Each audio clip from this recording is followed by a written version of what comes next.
Russia is a land shrouded in secrecy and intrigue. Despite the watchful eyes of the world, much of what happens there remains hidden in the shadows. Yet occasionally, glimpses emerge revealing the untold stories within. From clandestine images of Putin's hidden palace to charred Russian submarines, and from frozen ghost towns to leaked space secrets, join us as we unveil these incredible photos smuggled out of Russia. Rare glimpses of Russia's last royals.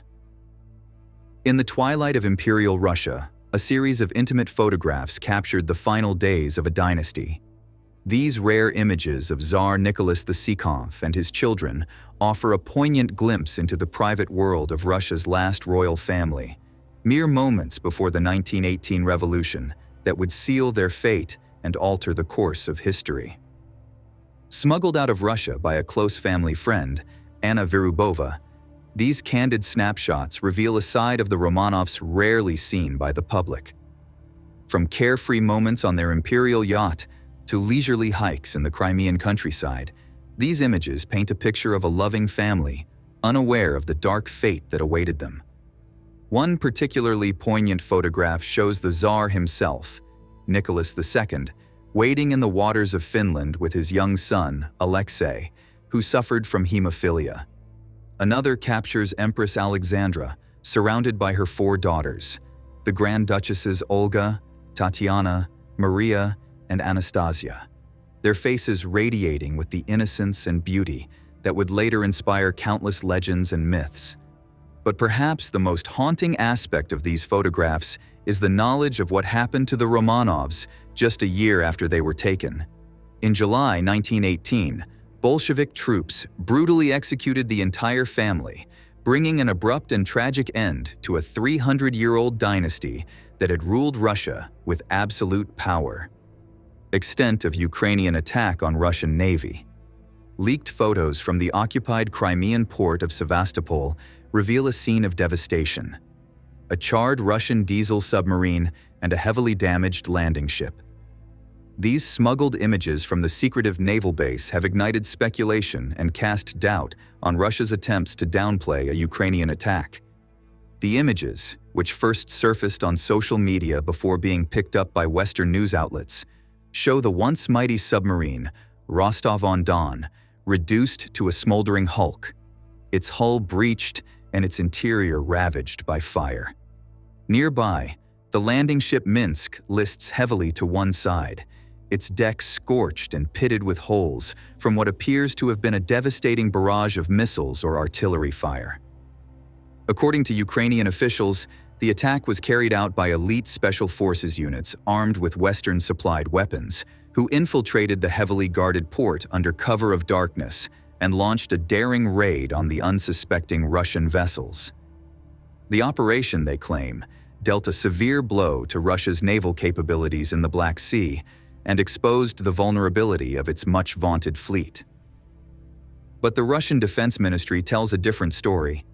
In a terse statement released shortly after the incident, they brushed off the damage as minor and claimed that the submarine and landing ship were quickly repaired and returned to service. They also accused Ukraine of staging the photos as part of a propaganda campaign aimed at demoralizing Russian troops and sowing discord among the public. Putin's secret train, a luxurious fortress on wheels. Imagine a train so luxurious, so secure, and so shrouded in secrecy that even the most dedicated Kremlin watchers have only caught glimpses of it. That's exactly what leaked documents have revealed about Russian President Vladimir Putin's personal armored train, a lavish fortress on wheels that serves as his preferred mode of transport for sensitive domestic trips. The documents, which were obtained by a consortium of investigative journalists and published in several international news outlets, offer a tantalizing peek into the opulent amenities and cutting-edge security features that Putin enjoys when he travels by rail. Among the highlights, a fully equipped gym, complete with state-of-the-art fitness equipment and a sauna, a lavish spa car with a massage room and beauty salon, and a sumptuous presidential suite that rivals the finest hotel rooms in the world. But the train's creature comforts are just the tip of the iceberg. According to the leaked plans, The 11-car convoy is also a rolling fortress, equipped with advanced armor plating, bulletproof windows, and an array of high-tech countermeasures designed to thwart any attempt at sabotage or attack. These include a sophisticated air filtration system that can detect and neutralize chemical and biological agents, as well as a powerful jamming device that can disrupt enemy communications and radar. Perhaps most intriguingly, the documents reveal that the train is capable of operating completely autonomously, with its own power generation and water supply systems that allow it to function independently of the outside world for extended periods of time. This has led some experts to speculate that the train could serve as a mobile command center in the event of a national emergency or a nuclear attack. Putin's early life and rise to power. He's one of the most powerful and controversial leaders in the world today, but what do we really know about Vladimir Putin's early life and rise to power? A set of rare photos that have emerged from the archives of the KGB and the Kremlin offer a fascinating glimpse into the formative years of the man who would one day rule Russia with an iron fist. The photos, which span from Putin's childhood in the 1950s to his early career as a KGB agent in the 1980s, paint a picture of a young man who was driven, disciplined, and fiercely competitive from an early age. In one image, a shirtless Putin can be seen practicing his judo moves on a mat, his wiry frame and intense gaze hinting at the physical and mental toughness that would later become his trademark. Another photo shows Putin as a young student at Leningrad State University, where he studied law and became involved in the Communist Party. According to his biographers, Putin was an outstanding student who excelled in his classes and caught the attention of his professors for his sharp intellect and analytical skills.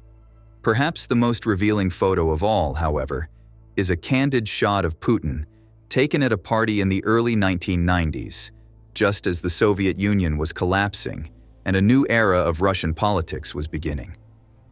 In the image, Putin can be seen smiling and laughing with a group of friends, his arm draped around a young woman who would later become his wife. It's a rare moment of levity and humanity in a life that would soon be consumed by the cutthroat world of Russian politics. The Gulag Archipelago, a haunting legacy. The gulags of the Soviet era stand as one of the darkest chapters in Russian history. This vast network of forced labor camps stretched across the frigid expanse of Siberia and the Far East, serving as a brutal instrument of state terror. Political prisoners, criminals, and ordinary citizens alike were condemned to toil in unimaginable conditions, often for years on end. Rare photos smuggled out of the gulags between the 1920s and 1950s offer a haunting glimpse into the lives of those who endured these hellish camps. The images reveal prisoners huddled in cramped, filthy barracks, their gaunt faces bearing witness to unimaginable suffering. Other photos depict inmates laboring in infamous mines and logging operations, their bodies broken by years of backbreaking work and malnutrition. One of the most notorious gulags was located in the city of Vorkuta, a former coal mining hub located in the far northern reaches of European Russia. Vorkuta was home to a vast complex of camps that housed tens of thousands of prisoners at its peak, many of them political dissidents and intellectuals who had run afoul of the Soviet regime. Putin's secret daughters. For years, the personal lives of Russian President Vladimir Putin's two daughters, Maria and Katerina, have been shrouded in secrecy and speculation. But now, a set of exclusive photos shared by a former confidant of Putin's has offered a rare glimpse into the privileged and protected world of the Russian leader's family. The photos, which were leaked to the media by Sergei Pugachev, a Russian businessman and ex-senator who was once part of Putin's inner circle, show Maria and Katerina as teenagers in the early 2000s, posing with friends and family at lavish parties and events. In one image, the girls can be seen smiling and laughing with Pugachev's own children. According to Pugachev, who fled Russia in 2015 after falling out with Putin and now lives in exile, The photos were taken during a time when he was one of the president's closest confidants and advisors. He claims that Putin entrusted him with the task of looking after his daughters and providing them with a safe and comfortable life, away from the prying eyes of the public and the media. The Spy and Reagan. In a remarkable twist of historical serendipity, a young Vladimir Putin, then a KGB officer, appears in the background of a photograph taken during President Ronald Reagan's 1988 visit to Moscow. The image, captured by White House photographer Pete Souza, shows Putin inconspicuously blending into a crowd in Red Square, camera in hand, as Reagan greets a young boy. But what makes this photo truly fascinating is the fact that those onlookers were actually undercover KGB agents, tasked with keeping a watchful eye on the American president during his visit. Putin's presence in the shot has sparked countless theories and speculations over the years, with some even suggesting that he may have been assigned to spy on Reagan himself. Despite exhaustive efforts to confirm Putin's identity, including consultations with the Reagan Library and National Security Council officials, the true story behind the photo remains a mystery. The Kremlin has repeatedly denied that it is Putin in the image, only adding to the intrigue surrounding this tantalizing glimpse into the early days of a man who would go on to become one of the world's most powerful and controversial leaders. The Preservation of Lenin. For nearly a century, an unsettling sight has greeted visitors to Moscow's Red Square. The embalmed body of Vladimir Lenin, leader of the Bolshevik Revolution and first head of the Soviet state, lying in a glass sarcophagus within a granite mausoleum. This macabre display, as controversial as the man himself, offers a haunting glimpse into the dark heart of Soviet power and a complex tale of ideology, science, and political theater. Lenin died on January 21, 19, at the age of 53, after a series of strokes left him incapacitated and unable to govern. His death triggered an outpouring of grief and despair among his followers, who had come to see him as a messianic figure and the embodiment of the communist cause. In the chaos and confusion that followed, a group of top Bolshevik leaders, including Joseph Stalin and Felix Dzerzhinsky, the head of the dreaded secret police, hatched a plan to preserve Lenin's body and display it as a sacred relic of the revolution. The idea was to create a sort of secular saint, a figure who could inspire and unify the masses, even in death. The task of embalming Lenin's body fell to a team of scientists and anatomists led by Vladimir Vorobyev and Boris Sparsky. Using a complex mixture of glycerin, potassium acetate, and other chemicals, they were able to preserve the body and give it a lifelike appearance that has endured for decades. Frozen in time, the haunting ghost towns of Russia's Arctic. In the remote reaches of Russia's Arctic Circle, Vorkuta stands as a haunting relic of the Soviet era. Once a bustling coal mining hub of over 100,000 people, this isolated town now lies largely abandoned, its crumbling buildings and decaying infrastructure a stark reminder of the USSR's collapse. Today, a few thousand residents persist among the ruins, braving the unforgiving Arctic climate in a place seemingly frozen in time. Vorkuta's story is one of boom and bust, a town built on the backs of Gulag prisoners during the 1930s and 40s, only to be abandoned when the mines closed and the Soviet system crumbled. The photos paint a haunting picture of life in the Arctic, with temperatures plunging to -50 degrees Fahrenheit and winters that last for months on end. But Vorkuta is just one of many ghost towns that dot Russia's vast Arctic expanse. From the Komi Republic to the Chukotka Peninsula, these once vibrant communities now stand as frozen relics of a bygone era, their empty streets and decaying buildings a stark reminder of the human cost of the Soviet experiment. Canine cosmonauts, the untold story of Russia's space dogs. In the early days of the space race, before humans had ventured beyond Earth's atmosphere, A group of intrepid canines paved the way for manned spaceflight. These were the Soviet space dogs, a team of stray mutts recruited from the streets of Moscow to become the first living creatures to orbit the Earth. The most famous of these cosmic canines was Laika, a 3-year-old terrier mix who became the first animal to orbit the Earth aboard Sputnik 2 in 1957. Laika's mission was a one-way trip, and she tragically died within hours of launch due to overheating and stress. But her sacrifice was not in vain, as it proved that living beings could survive the rigors of spaceflight. Other space dogs followed in Laika's paw prints, including Belka and Strelka, the first canines to return safely from orbit in 1960. These pioneering pups became national heroes, their images gracing postage stamps and propaganda posters across the Soviet Union. Today, a monument in Moscow honors the bravery and sacrifice of these remarkable animals, who played a crucial role in the early days of space exploration and paved the way for human spaceflight. Inside Putin's palace, a glimpse of opulence. A sprawling, opulent palace stands on the Black Sea coast, shrouded in secrecy and controversy. This lavish compound, dubbed Putin's country cottage by Russian opposition leader Alexei Navalny, has become a lightning rod for allegations of corruption at the highest levels of the Russian government. In January 2021, Navalny's Anti-Corruption Foundation ignited a firestorm by releasing a trove of leaked photos and documents. These materials, obtained through a clandestine network of whistleblowers and informants, purportedly expose the true extent of the palace's extravagance and the corrupt schemes behind its financing. For the first time, the public gained a tantalizing glimpse into a world of luxury that had long been hidden from view.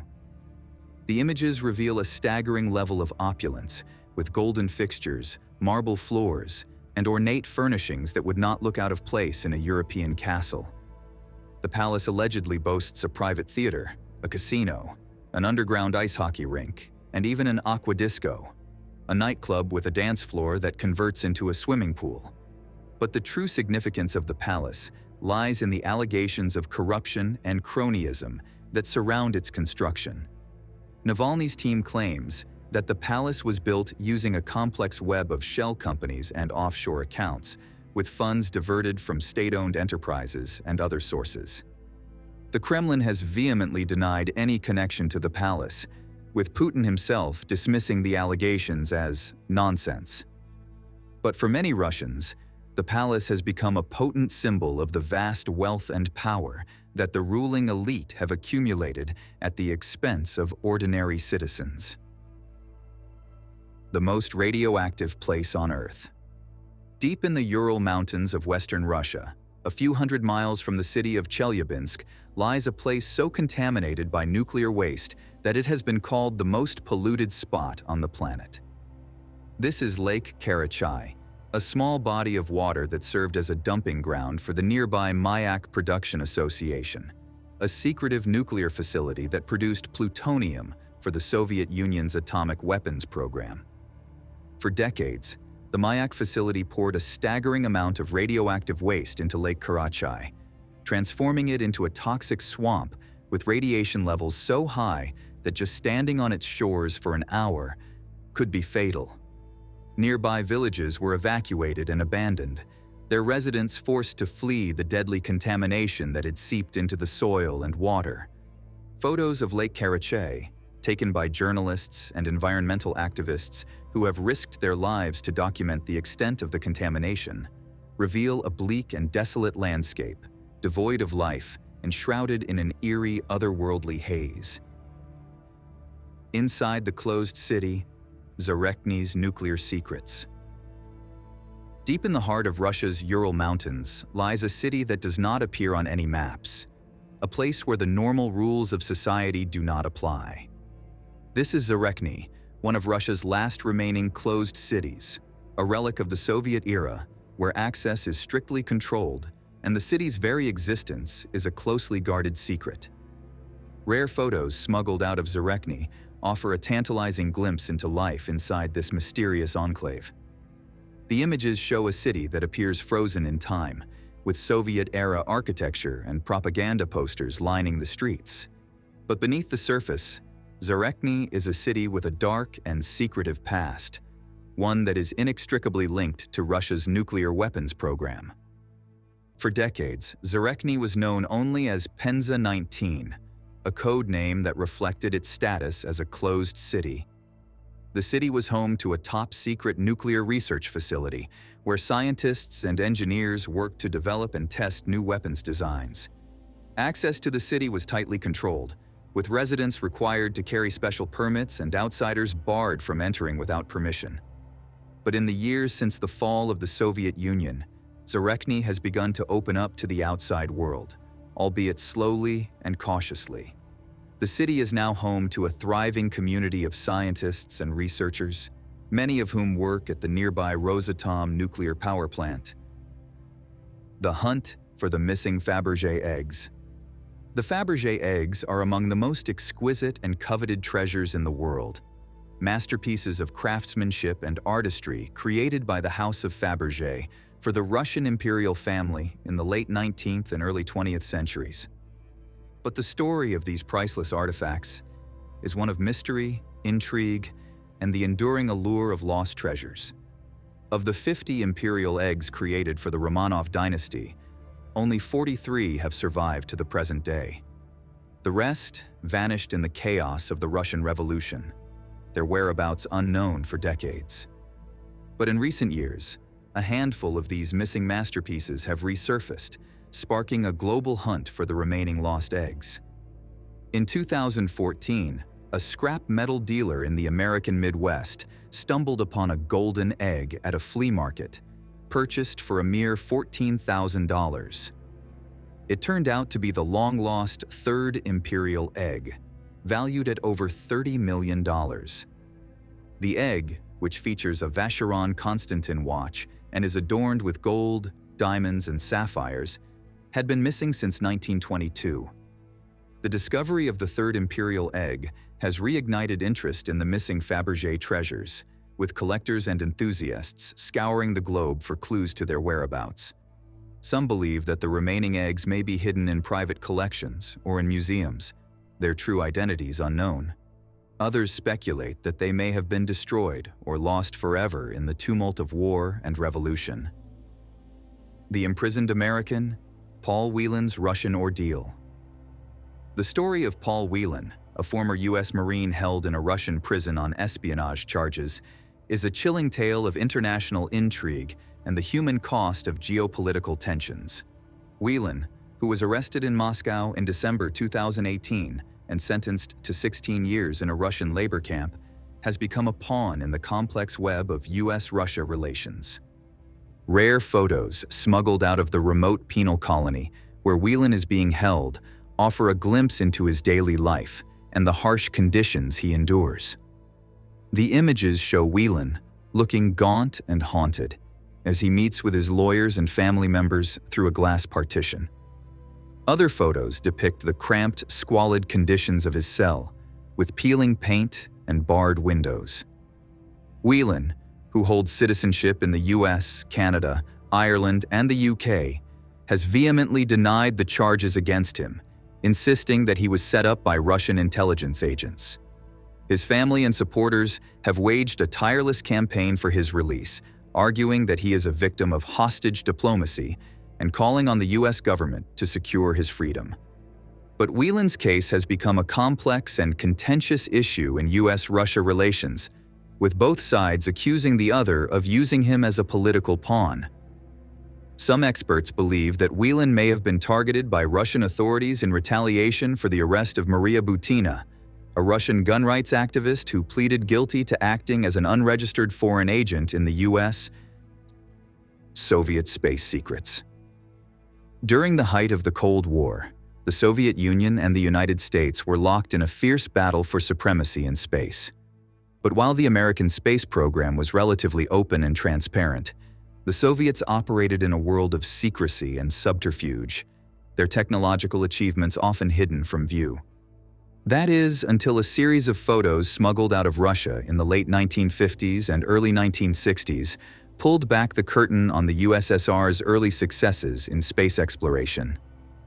The images, which included stunning shots of the Luna 3 spacecraft's groundbreaking images of the far side of the Moon and the Luna 2 probe's historic impact on the lunar surface, offered a rare glimpse into the cutting-edge technology and engineering prowess that powered the Soviet space program. Other photos showcased the rugged design of the Luna 9 lander, which achieved the first soft landing on the Moon in 1966, and the ingenious Lunokhod 1 rover, which traversed the lunar landscape for nearly a year, gathering invaluable data and images. The Kursk disaster. A tragedy beneath the waves.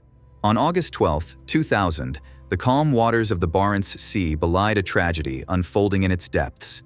The nuclear-powered submarine Kursk, the pride of the Russian Navy, lay shattered on the ocean floor. During a routine training exercise, a series of catastrophic explosions had torn through its hull, claiming the lives of all 118 crew members. The photo, taken during the desperate and ultimately futile rescue operation that followed, captures the sheer scale of the destruction wrought by the explosions. The Kursk's once mighty hull is reduced to a mangled mass of metal, its conning tower sheared off and its interior spaces flooded with icy seawater.